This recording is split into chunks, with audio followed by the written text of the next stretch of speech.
He said before Christian got here, he called me and was wanting to asking questions about economics and programs at Clemson. Stuff that you would expect out of a Rhodes Scholar. Talk about that and why. I mean, just because coming in just through the whole recruiting process and everything, like I wanted to just make sure I did a thorough job of knowing what I was getting before I came here. And he didn't know at the time that I was coming here, but I just wanted to make sure that everything was right for me and that I was going to get the most out of Clemson because I'm going to give my all to Clemson. So that's just really what was going on there. What kind of questions did you ask him? Just things like what is he plan to do, what is his vision for the school, how does he just plan on improving the school, things like that, and just really just a genuine conversation.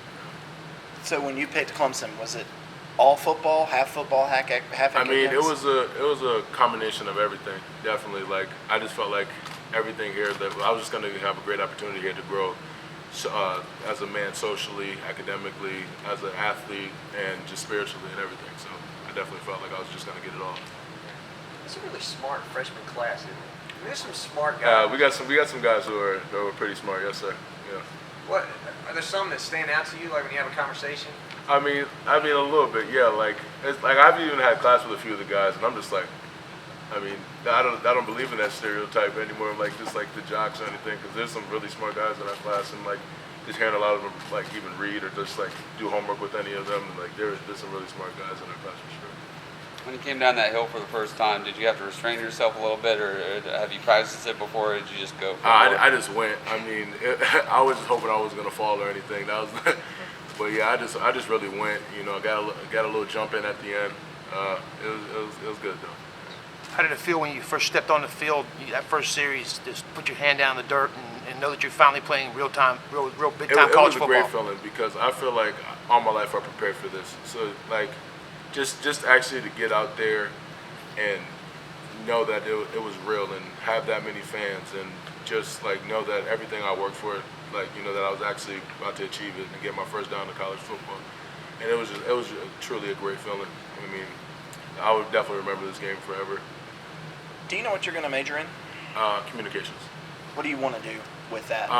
Definitely some type of journalism, broadcast journalism, anything like that. Maybe a sports analyst or something like that for sure. Yes, sir. Who's your favorite? I like Michael Strahan. I like him a lot. He's done a lot. He's just a character. He has a great personality and everything.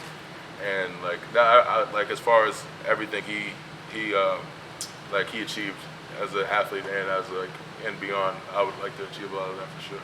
Who, Giants fan? I'm not doing the Patriots. Bye.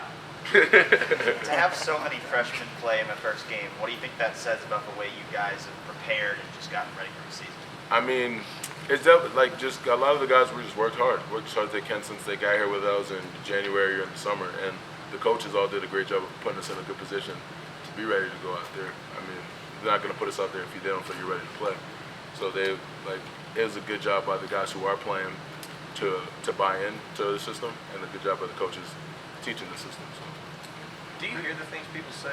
He's not an ordinary freshman. He doesn't look the part. Have you hear that? I mean, I hear it a little bit. Yeah, and there's always things here and there that I'll hear of people. I mean, I'm just going on about it. Just going on with my everyday life pretty much. Not really. I mean, it's nice that some people think highly of me. I mean, but I don't think it doesn't I'm not going to change anything. Just carry on as I've always done.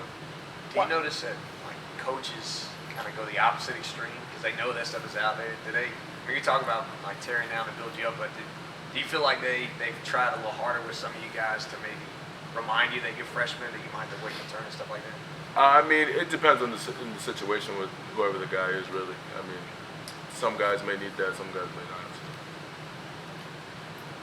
Christian, you talked about the decision to come to Clemson. Part of the selling factor that Venables, Sweetie, I'm sure they told you, hey, we're not afraid to play you if you're ready. Was that part of the sell factor? I mean, a little bit, and I knew that a lot of the guys were leaving from last year's team. There was going to be a hole on the defensive line for sure. So that was definitely part of it, and I really liked just that Coach Venables, all that he's accomplished as a defensive coordinator. Coach Brooks was a big sell for me. I really like Coach Brooks, real good guy, and just that along with other things for sure. Talk about playing that option offense. I know, but coming from Connecticut, there's no way you played an option offense in high school, right? Yeah, not really. So it had to be your Not first like, first not like opportunity, that, right? yeah. Talk about playing against that offense. I mean, it was different for sure. And Wofford did a real good job of just, they did a real good job of running and everything. A lot different than what I was ever used to, for sure. I mean, but it was good. I mean, I'm sure I'll see a lot of more option offenses in my time here. So it was good to definitely have that as one of my first games. Why Suffield Academy? Why would you go to a school like that? There was just a lot of opportunity for me there. I felt like I could, and just like Clemson, I grew, just like a lot of what I got there, I see in Clemson. Like I grew a lot there as a person, and it just really good for me to meet people from all over the world. It's a little different than an everyday public school environment. You're not going home to mom and dad every day. There's a lot of structure there, but it was also really good. It was a great experience for me, and it was probably the best decision I've ever made to choose Suffolk Academy. How far is that from your home in Massachusetts? It's real close. It's only 20 minutes or so. And you talk about Dan Brooks. I mean, Dan Brooks isn't a Connecticut Academy kind of guy. Right. So, talk about the differences in that. What is it about Dan Brooks that draws you? I mean, I just saw that he was a real genuine guy. I mean, and just I seen what he's done with a lot of the other guys he's coached in the past, and I mean, just as molding them into men and great and good athletes. I mean, so I felt like, and I just had a real good connection with him from the start. So. Anything else? Good job.